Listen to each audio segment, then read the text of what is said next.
Bonjour pour la suite de ce fameux ampli Ecolette.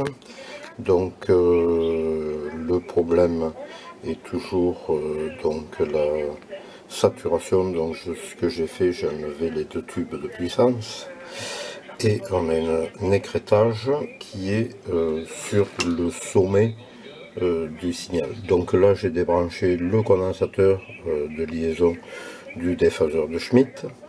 Donc si je mets le condensateur en service, on a sur l'oscilloscope effectivement un écrêtage au sommet.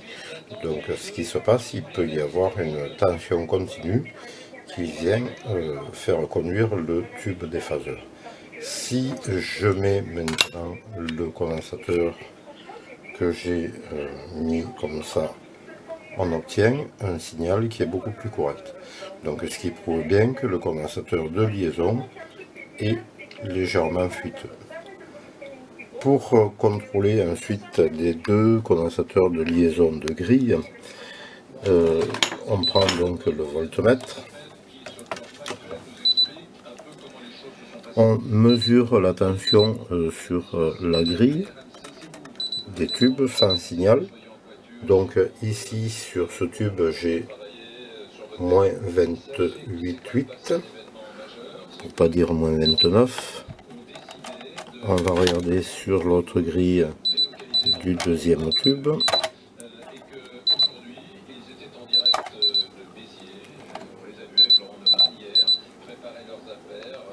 On a moins 29. Donc apparemment les condensateurs sont pas défectueux de ce côté-là. Mais par contre le condensateur de liaison entre le déphaseur de Schmitt et le driver qui fait aussi office de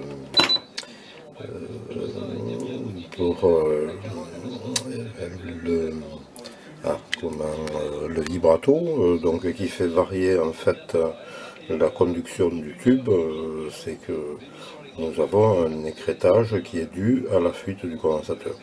Donc ce que je vais faire, je vais changer le condensateur et on regardera après ce qu'il en est du résultat avec deux tubes pas neufs, mais que je vais vous faire voir comment les contrôler pour les équilibrer. Voilà, moi à tout à l'heure sur le tube en place.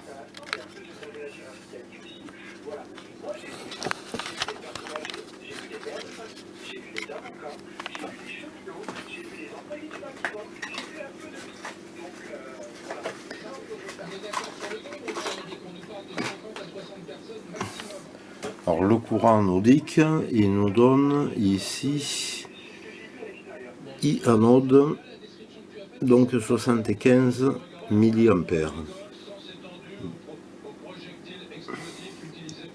75 milliampères. Celui-là, il y a un problème de tube parce que il a le détrompeur cassé. Donc on va prendre un autre.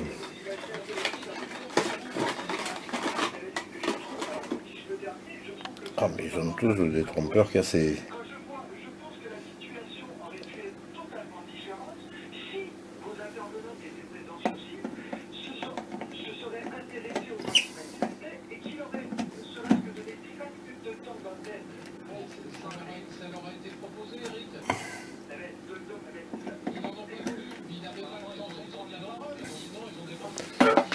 Chose étrange.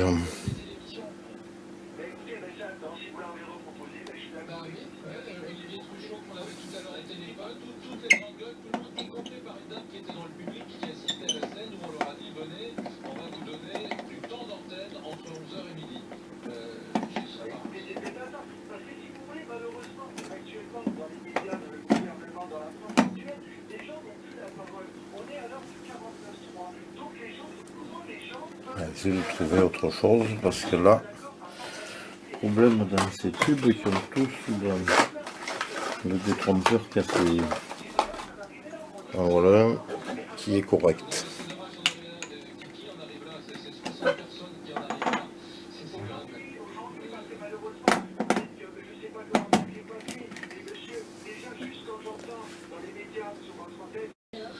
Donc Donc une erreur que j'avais fait, j'avais oublié de mettre la clé numéro 2 sur le chauffage.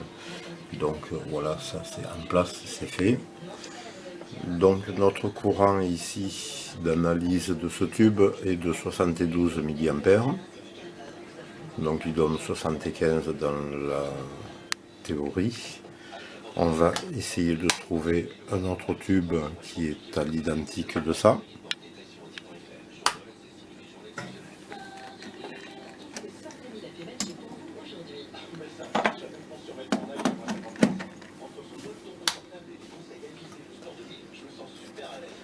J'ai changé le tube.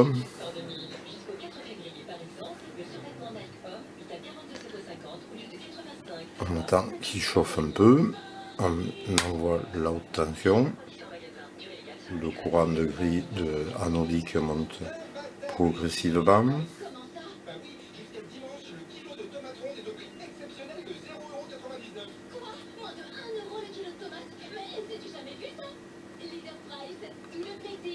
On attend que ça chauffe. Donc ici on arrive à 68 mA. Donc on a un léger petit déséquilibre.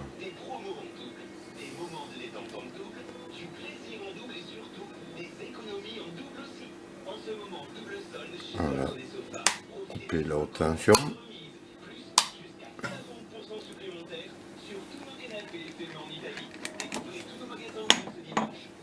Essayer de trouver un autre tube.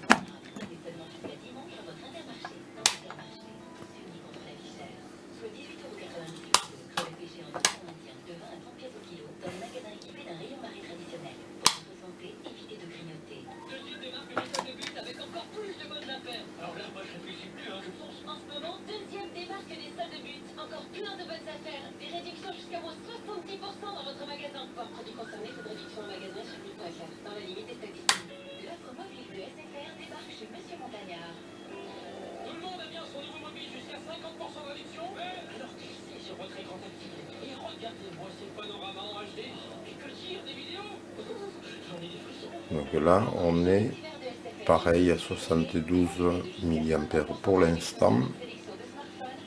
Donc on va opter pour mettre ces deux tubes sur l'ampli puisqu'ils sont à peu près équilibrés. Alors, donc c'est celui-ci. On va mettre dans l'ampli. Et c'est celui-ci, je pense. On va recontrôler ça.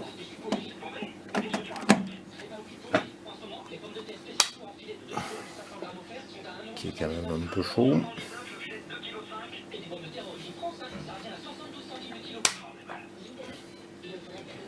Donc ça monte progressivement, le courant monte progressivement par la chauffe du tube.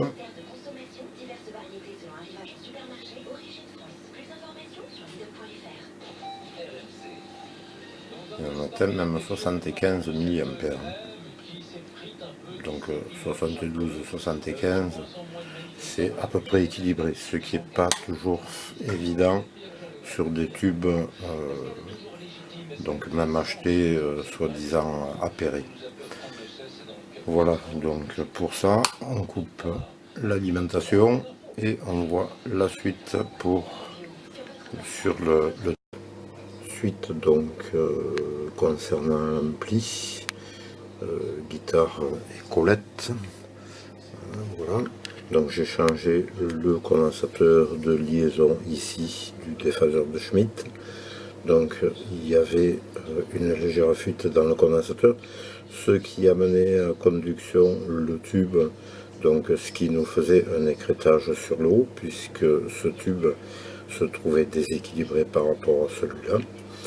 Donc le principe de fonctionnement ici, c'est tout simple à comprendre. C'est une un basculement qui s'établit sur le signal. Donc quand on a une alternance positive qui vient ici la tension va décroître.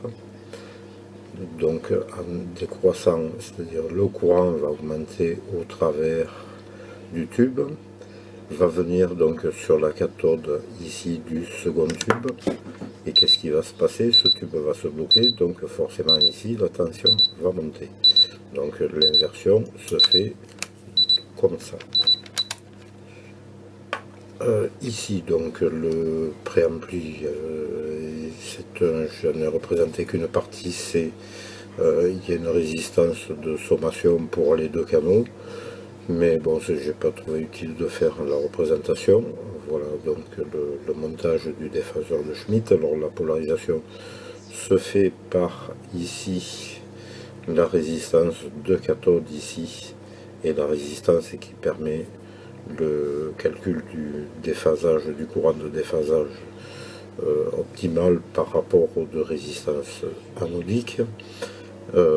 Donc la polar se fait au travers ici de la résistance qui est souvent de mégome. Ici il y a une chose, on mesure le courant par ici qui est amené sur cette grille ici. Pour référence, on a une résistance ici de même valeur identique à celle-là. On va ici sur un condensateur de découplage ramener la tension continue débarrassée de ces alternances sur le deuxième tube. Donc la modulation de ce tube se fait uniquement par son courant de cathode qui est transmis par le premier. Voilà donc pour ça. Ensuite, donc maintenant, il y a ce qu'on appelle le réglage du bias ou de polarisation, hein, en français polarisation. Ici donc on a un potentiomètre qui permet de régler la tension de polarisation des tubes. Et ici on a un deuxième potentiomètre qui permet de faire la balance. Donc c'est-à-dire c'est d'arriver à équilibrer nos deux tubes pour que le signal soit symétrique au niveau de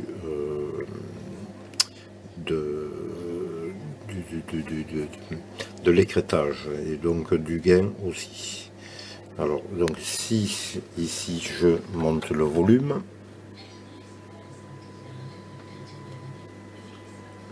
voilà, on a un écrêtage qui est symétrique. Si je tourne le potentiomètre de balance, on voit un écrêtage plus fort en haut. Je tourne, on a un écrêtage plus fort en bas. Donc on fait de telle sorte que l'écrêtage soit équilibré entre le haut et le bas, ce qui nous permet, si je monte un peu plus le volume, on a un écrêtage identique. Pour mesurer le courant donc anodique, on se prend sur ici, j'ai mesuré la résistance du transfo entre les deux enroulements, donc ici, et je trouve une résistance de 48,5 ohms. Donc le courant n'est pas difficile à calculer, on met un voltmètre entre les deux bornes ici, et on mesure, moi j'ai opté pour une puissance dissipée par tube au repos de 18 watts. Ce qui semblerait beaucoup, mais ce qui est tout à fait normal. Donc ce qui nous donne une tension de... on va mesurer ça.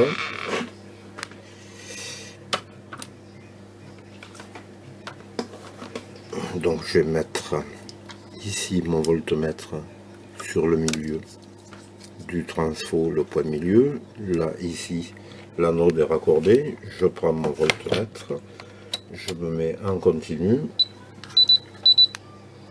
Je mesure, donc je vais régler ici pour mes 18 watts par le potentiomètre ici, de façon à avoir 2 volts. Donc je règle 2 volts.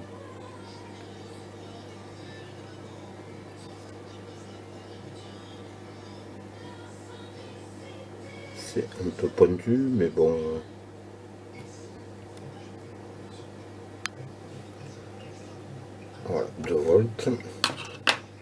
on y est. Donc ici, on a maintenant une puissance dissipée par tube de 18 watts. Donc la puissance maintenant globale de l'ampli, on va se mettre en limite d'écrêtage. Ici, voilà, on est correct. On a une tension efficace de 17 volts 5. Donc on va calculer la puissance. Donc 17,5 multiplié par 17,5. Donc ma charge est de 8 ohms divisé par 8, ce qui nous donne une puissance de 38,3 watts. Voilà, donc la puissance de cet ampli de 38 watts efficace sur une charge de 8 ohms. Voilà donc tout ce qui concerne. Alors pour ce qui est de... J'ai été obligé de démonter pour pouvoir changer le fameux condensateur donc ici de liaison. J'ai démonté le fameux tube conducteur de lumière. Voilà, c'est un vulgaire bout de plexiglas qui transmet la lumière de l'ampoule jusque... je vais vous faire voir le truc. On va baisser le volume, pas faire débuter l'ampli pour rien. Donc ici, la LDR se trouve ici. C'est cette espèce de machin ici, là. Voilà, ça c'est la LDR. Ici, donc, on a le cache de l'ampoule et le tube conducteur de lumière vient relier l'ampoule sur la LDR. Et donc cette LDR varie de résistance et fait baisser le signal sur la grille du tube, donc de la voix concernant le vibrato. Voilà donc pour cette petite explication pour le dépannage. Donc là j'ai changé les deux tubes, j'ai mis du 6L6 à la place du L34. Donc on arrive quand même à tirer 38 watts, ce qui est déjà pas mal pour un petit ampli de guitare de cette génération, et qui marche donc avec un signal correct, qui a un écrêtage symétrique qui est parfait. Voilà pour l'explication concernant l'ampli Ecolette. Voilà.